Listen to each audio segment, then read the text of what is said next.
আসসালামু আলাইকুম এভরিওয়ান, সবাইকে ঈদুল আজহার অগ্রিম শুভেচ্ছা। কুরবানি ঈদ মানে তো অন্যরকম এক আনন্দ, আর সেই আনন্দের সবচেয়ে বড় অংশ হচ্ছে গরু হাটে যাওয়া, গরু কিনা। আজকে আমাদের মিশন গরুর হাট। আমরা শুধু গরু হাটে গরু দেখবই না, বাজেটে মিললে আজকে আমরা গরু কিনেই বাসায় ফিরবো। আজকের এই মহা মিশনে আমার সাথে আছে আলতাফ কাকু, যিনি গরুর সাইজ দেখেই তার ওজন বলে দিতে পারেন। আর তার পাশেই আছে আমাদের ফাইন্যান্স মিনিস্টার ইমরান কাকু, যার পকেটে আছে আজকের আসল বাজেট। আর সবার শেষে আমাদের টিম মেম্বারদের মধ্যে সবচেয়ে সাহসী ছোট ভাই আরাফ, আর তার সাহস বেলুনের মতো উড়ে যাবে হাটে ঢুকার সাথে সাথে। তো চলুন আর দেরি না করে সরাসরি হাটের ভেতরে ঢুকা যাক। বন্ধুরা, হাটে ঢুকার সাথে সাথে মাথা পুরোই নষ্ট, চারদিকে শুধু গরু আর গরু। আর আমরা আজকে গিয়েছিলাম নরসিংদীর পলাশ থানার তালতলি বাজারে। চলুন আপনাদের এক নজরে ঘুরে দেখাই তালতলি বাজারের এই ঐতিহ্যবাহী গরুর হাট এবার কেমন জমেছে আর কেমন গরু উঠেছে। ভাইটা হবরে খান দেরি হইয়া যায়, হাতু লাগে ঈদের নমাজ ভরিও হালায়। ভাইটা হবরে খান।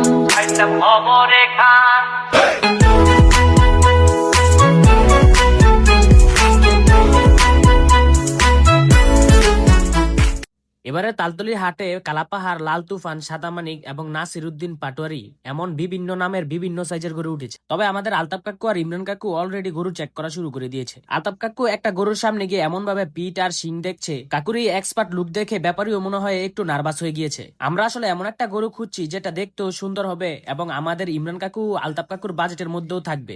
ইমরান কাকু আর আলতাফ কাকু ঘুরে ঘুরে দেখছেন কোথায় মিডিয়াম বাজেটের মধ্যে ভালো সুস্থ সবল গরু পাওয়া যায়। হাটের কাদা আর গরমের মধ্যে ঘুরতে ঘুরতে আমাদের অবস্থা টাইট, কিন্তু এনার্জি একদম হাই। এই হাই এনার্জি নিয়ে গরু খুঁজতে খুঁজতে আমাদের প্রায় সন্ধ্যা হয়ে যায়। সন্ধ্যার পরে আমরা সেই কাঙ্ক্ষিত গরুটি পাই, যেটা দেখতেও ছিল সুন্দর এবং ছিল বাজেটের মধ্যে। আলতাফ কাকু ও গরুর ব্যাপারীর তুমুল দামাদামির মধ্যে এক পর্যায়ে ব্যাপারী ভাই হার মানতে বাধ্য হলেন। আর আমাদের সারাদিনের কষ্ট সার্থক হলো। আমরা পেয়ে গেলাম আমাদের বাজেটের মধ্যে সুন্দর একটি গরু, আর আমাদের সবার মুখে তখন বিজয়ের হাসি। আর আরাফের ইচ্ছে ছিল গরুটিকে সাজাবে, তাই হাট থেকে সাজানোর সকল জিনিসপত্র কিনে গরুটিকে ট্রাকে তুলে আমরা সিএনজি করে রওনা দিই বাড়ির উদ্দেশ্যে। আর মাঝপথে পাঁচদোনা বাজার থেকে গরুর জন্য খাবার কিনে চলে আসি শেখেরচর বাস স্ট্যান্ড, যেখানে গরুটিকে নামানো হবে। গরুটিকে ট্রাক থেকে নামানোর পর আমরা পড়ি আসল বিপদে। হাট থেকে যে গরুকে এত শান্ত দিয়ে কিনলাম, গাড়ি থেকে নামানোর পর সে এমন অশান্ত হয়ে যাবে স্বপ্নও ভাবিনি। বাস স্ট্যান্ড গরুটিকে নামানোর পর কোনোভাবেই শান্ত করা যাচ্ছিল না। 3-4 জন মিলেও বাস স্ট্যান্ড থেকে গরুটিকে বাসায় এক কদম নিতে পারছিলাম না। আর গরুর এই কাণ্ড দেখে আরাফের অবস্থা দেখুন, সে ভয়ে আমার কোলে উঠে বসে আছে। সে নাকি কোনো মতেই নামবে না আর রাস্তায়। পরিস্থিতি তখন বেশ বিপজ্জনক ছিল।